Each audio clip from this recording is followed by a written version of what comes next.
Good morning class and welcome to this new session. Today we are going to learn a very important topic on F&B service. So let's have a look on that topic, what we are going to cover today. Yes, as you can see now it is visible on your screen. We are going to cover about KOT and BOT control system.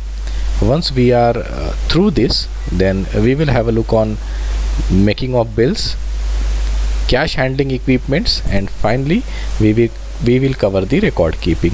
So these are the components, these are the topics and subtopics which are involved in today's session. So let us move to the next slide and we'll start our class. So let's start. We'll start with introduction to KOT and BOT. What is KOT? As you can see on your screen, it's already written, kitchen order ticket. It is a written document which is given to the kitchen in exchange of any dish or any item picked up from the kitchen. Similarly, BOT is bar order ticket, and it is also a written document similar to the KOT which is given to the bar in exchange of any beverage from the bar. On the right hand side of your screen you can see a KOT sample. This is how a KOT looks like. This is most traditional format of a manual KOT. But nowadays in most of the hotels, things are basically based on technology, so they are using some kind of other formats, but anyhow we are supposed to concentrate ourselves on this. So hope this is clear. And now let's move to our next slide. So in this slide we are going to have a look on various types of KOTs that are available in hotel. तो सबसे पहले शुरू करते हैं सुइवांत KOT से. सुइवांत KOT is also called as following KOT. ये KOT हम कब रेस करते हैं? ये KOT हम तब रेस करते हैं जब गेस्ट ना कई बार ऑर्डर प्लेस करता है. सपोज़ उन्होंने पहले मान लीजिए सूप का ऑर्डर प्लेस किया, हमने KOT रेस कर दी क्योंकि बिना KOT के किचन से हमें कुछ मिलेगा नहीं. फिर उसके बाद उन्होंने मेन कोर्स वगैरह का ऑर्डर प्लेस किया, दाल rice chicken mutton etcetera, second KOT raise की हमने. देन अगेन डेजर्ट का ऑर्डर प्लेस हुआ. तो जब मल्टीपल टाइम्स ऑर्डर प्लेस होता है तो उस केस में हम जो KOT रेस करते हैं they are called as following KOTs and सुइवांत KOT. Now let's move to supplementary KOT या सप्लीमेंट KOT. तो जैसे आप एग्ज़ाम में अगर आपके आंसर शीट कम पड़ती है तो आप एडिशनल आंसर शीट लेते हैं, तो those are called as supplement. Similarly जब ऑर्डर काफ़ी बड़ा होता है, गेस्ट काफ़ी सारी डिशेस का ऑर्डर देता है और वो एक पर्टिकुलर KOT पर नहीं आ पाते, तो हम एक दूसरा पेज KOT का इस्तेमाल करते हैं. So that particular KOT is called as supplement KOT. Clear?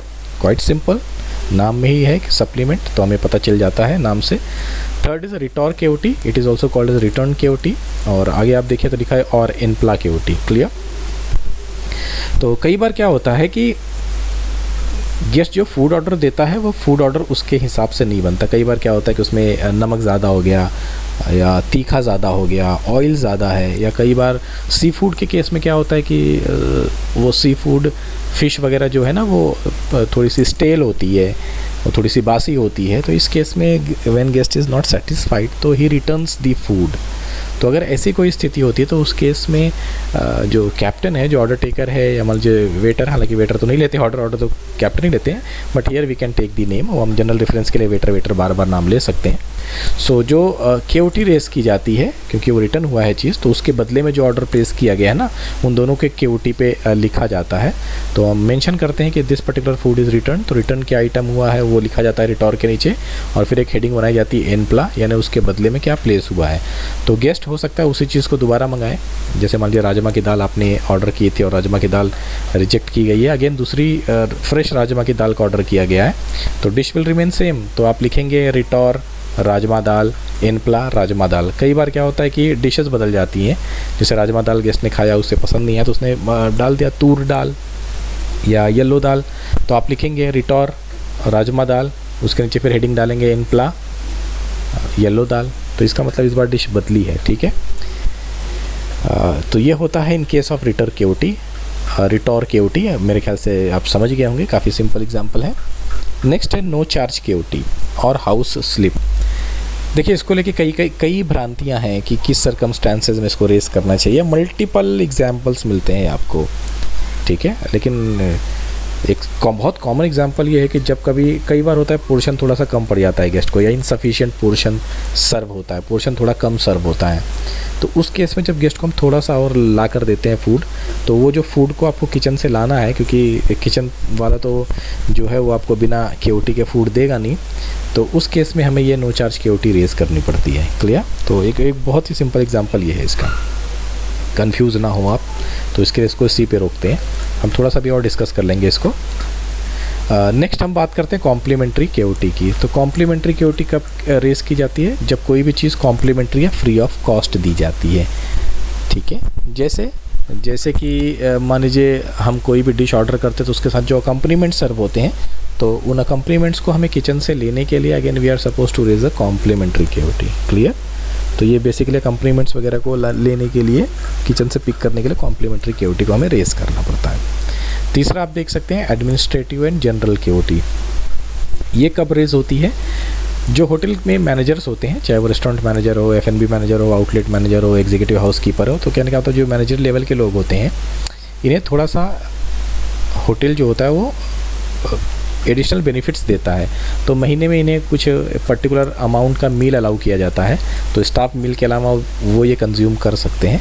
तो इन केस वो ये कंज्यूम जब भी करते हैं, तो उस केस में they are suppose to sign this administrative and general KOT. Clear? कई बार ये भी होता है कि इनके कोई परिचित आते हैं होटल में, होटल विजिट करने या मार्केटिंग रिलेटेड एक्टिविटी में भी कुछ लोग आते हैं इनसे मिलने, तो उस केस में भी अगर उनको ये कुछ खाने पीने के लिए ऑफ़र करते हैं, तो ऑब्वियसली वो free of cost he offer होगा। तो वो चूँकि वो इनके बिहाफ पे ऑफ़र हो रहा है, तो in that particular case also we are suppose to raise the administrative and general KOT. Clear? तो अब फिर से हम चलते हैं अपने नो चार्ज केओटी की तरफ, क्योंकि थोड़ा सा हिस्सा बाकी रह गया था। लेकिन जहाँ तक मोस्ट ऑफ द होटल्स में क्या होता है कि तीनों अलग अलग केओटी नहीं होती है। No charge KOT, complimentary KOT और एडमिनिस्ट्रेटिव एंड जनरल केओटी, तीनों एक ही केओटी होती है, तीनों का फंक्शन एक ही होता है। तो ठीक है, तो इसे एनसी केओटी भी हम कहते हैं शॉर्ट में। अब हम बात करते हैं एक्सीडेंट केओटी की। तो एक्सीडेंट केओटी कब रेस की जाती है? जब गेस्ट का फूड ऑर्डर जो है ना, वो किसी न किसी रीज़न से एक्सीडेंटली गिर गया। मान लीजिए वेटर ने फूड पिक किया, फ्लोर स्लिपरी था और वेटर फिसल के गिर गया, खाना भी गिर गया साथ में। वेटर सर्विस करने आया, दूसरे केस में गेस्ट से ही टकरा गया, खाना गिर गया। तीसरे केस में सर्व कर रहा है, गेस्ट का हाथ लगा, खाना गिर गया। तो किसी भी सिचुएशन में अगर वजह से फूड गिरता है, तो we are suppose to raise the accident KOT.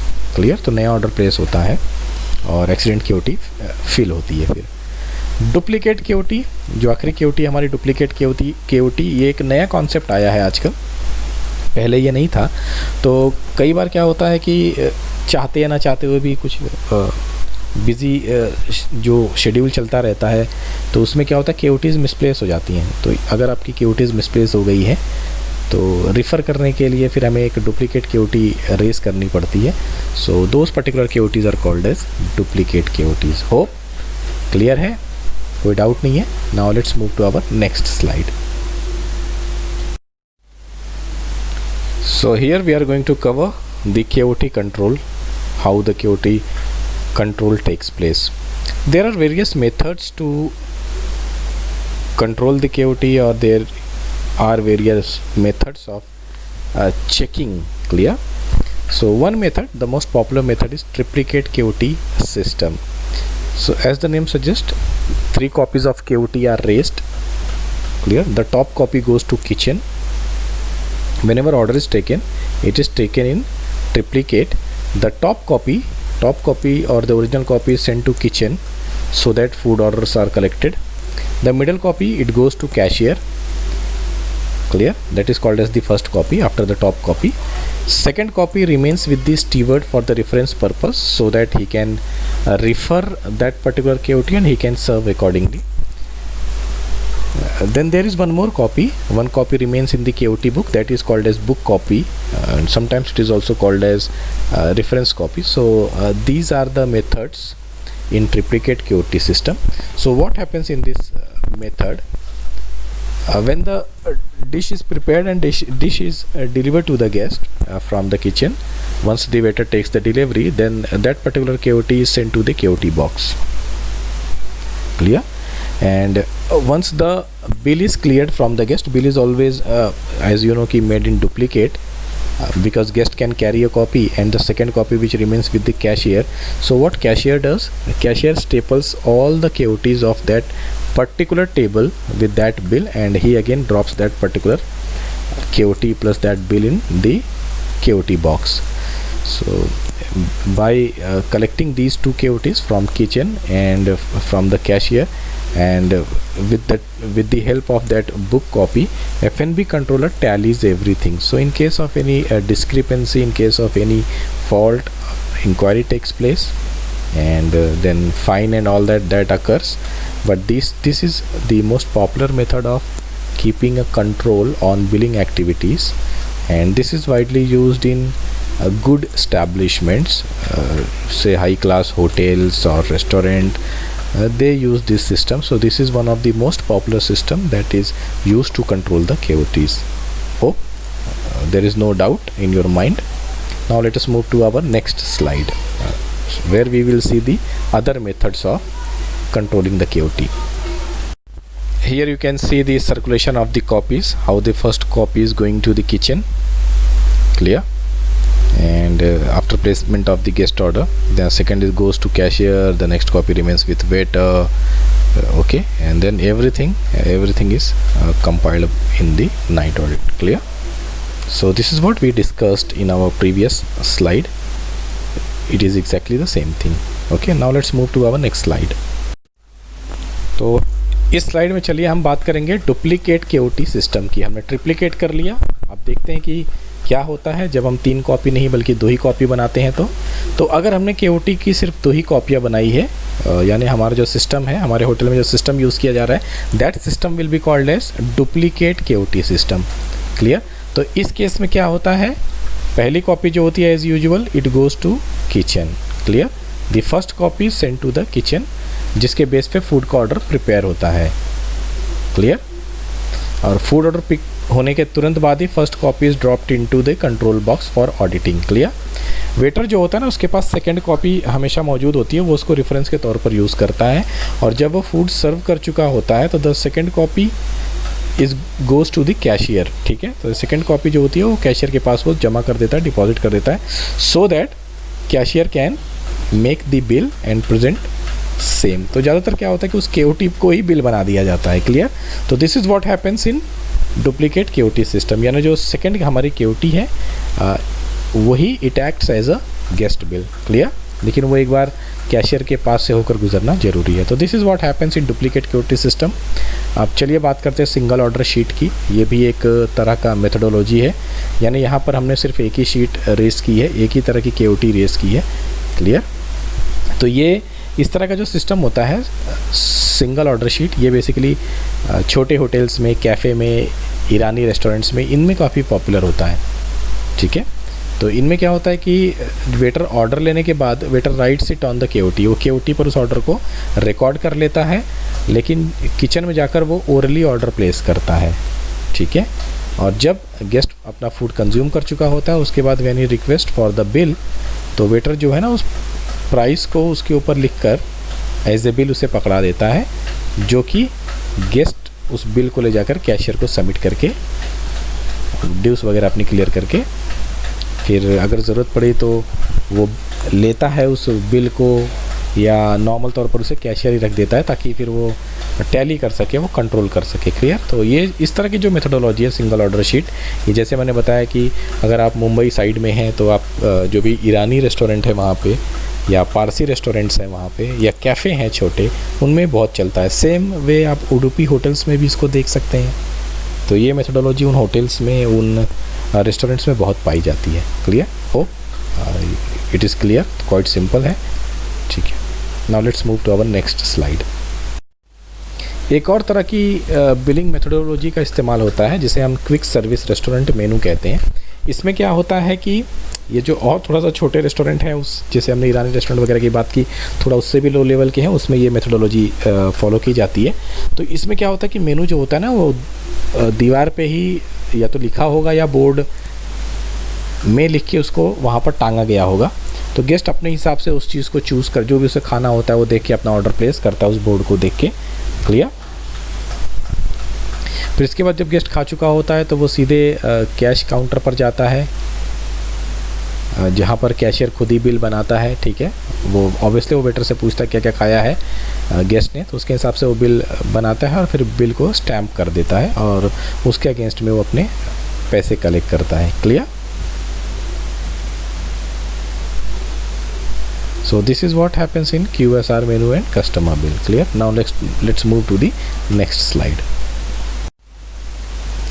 तो इसमें हम बात करेंगे बिलिंग मेथड्स की। तो as you can see there are 6 basic methods of billing. Clear. There are 6 basic billing methods. पहले इसमें क्या है कि बिली चेक के तौर पे सर्व करता है। क्लियर। तो जो हमने डुप्लीकेट सिस्टम में देखा था, सेम दैट पर्टिकुलर सिस्टम, एक तो हम इसको इस्तेमाल कर सकते हैं। दूसरा क्या है कि हम सेपरेट बिल ऑफर करते हैं। क्लियर। तीसरा is bill with order. Clear. जैसे हम पार्सल वगैरह लेते हैं तो हमें ऑर्डर भी डिलीवर होता है और तुरंत हमें बिल भी डिलीवर होता है। तो this happens in case of bill with order.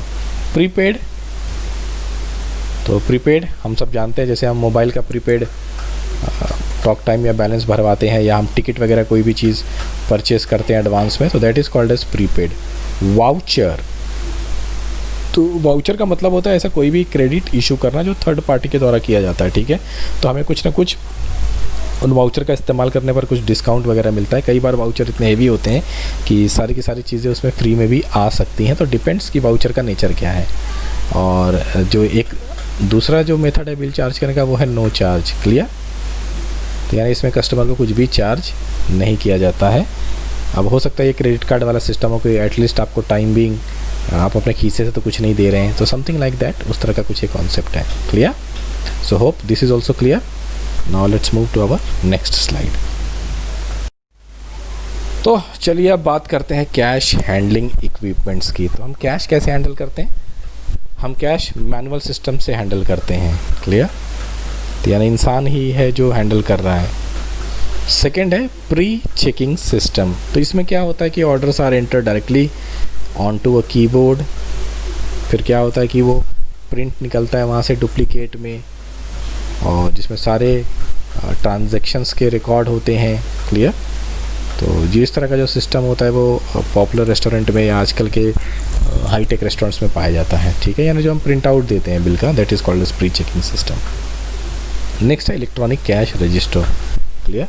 Electronic cash register में बेसिकली ना,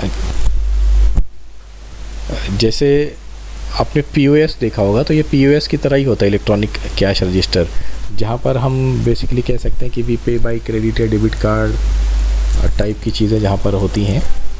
clear. So that particular thing is called as electronic cash register. Point of sale, आपको पता ही है कि what is point of sale. जैसे हम big बाज़ार वगैरह में जाते हैं तो वहाँ पर डिफरेंट अलग अलग तरह से कई जगह पर कैशियर के या बिलिंग की जो सुविधा है वो मौजूद होती है। तो हम किसी भी काउंटर पर जाकर अपना बिल अपनी सुविधा अनुसार, जिसमें कम भीड़ है, उसमें क्लियर कर सकते हैं। तो this kind of facilities are called as point of sale. Clear. तो ये इलेक्ट्रॉनिक होती हैं चीज़ें। ठीक है। So this things are electronic. तो इससे हमारा समय भी बचता है और एक्यूरेसी भी ज़्यादा होती है। तो this is all about this topic. Hope you enjoyed the session. So let's discuss about record keeping. तो रिकॉर्ड कीपिंग के लिए क्या क्या चीज़ें ज़रूरी हैं वो यहाँ पर मेंशन की गई है। तो एक जो कैशियर की ड्यूटी है वो किस तरह से अपने रिकॉर्ड को रखता है, that is what is called as record keeping. So उसे थोड़ा सा देखते हैं। क्लियर। तो सबसे पहले तो है कि issuing and recording of cheque books, यानी जो बिल बुक्स होती हैं वो उनका इशू और उनका रिकॉर्ड करना उसकी ड्यूटी है, यह होना चाहिए। Then maintaining the cash floats. तो जो फ्लोट अमाउंट है, फ्लोट का मतलब होता है जो छुट्टे पैसे लेके हम बैठते हैं ना, मनी चेंज जो होता है, money change which is kept with every cashier at the beginning of shift is called as floats. Clear. फिर नेक्स्ट जो है preparation of customer bill, that is again a duty.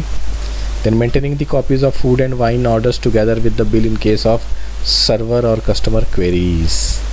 तो वही जो हमने बात की थी कि वो स्टेपल करके रखते हैं बिल को केओटीज़ के साथ। तो that is what here she has to follow. Then counter signing the spoiled checks. मान लीजिए कोई बिल है जो फट गया है या ख़राब हो गया है या किसी वजह से रिटर्न हुआ, उसमें कोई फॉल्ट है, तो उसको काउंटर साइन होना बहुत ज़रूरी है. Clear. Next is receiving the payment. तो पेमेंट रिसीव करना ऑब्वियसली इन्हीं का काम है, पेमेंट रिसीव करना and then settling the bill. तो these are the stages that are involved in record keeping. Clear. So hope it is quite simple, you won't have any doubt in this. So in case if you have any query or any question, as I said many times, you can either text it in the group or you can just leave a comment. Okay, so thank you very much for attending this session. Have a nice day.